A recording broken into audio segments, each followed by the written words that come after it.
Welcome to Penrose Learning, where we make understanding easy. You start by finding the pen center and gripping 1/3 from the tip so rotation is smooth.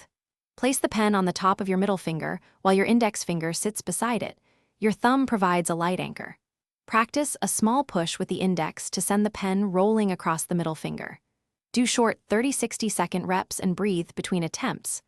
Once done, you'll notice small corrections in finger pressure that make the motion more consistent.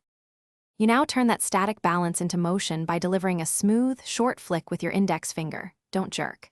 As the pen rolls, use the thumb to guide trajectory and a slight wrist tilt to control speed.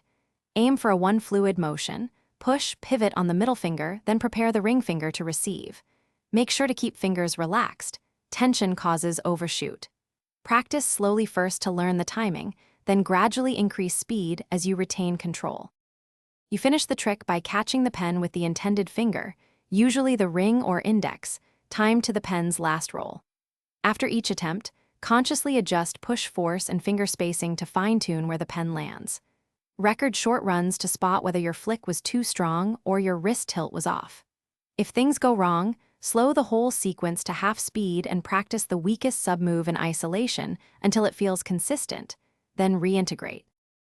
Thanks for watching. If this was helpful, leave a like and consider subscribing. See you next time.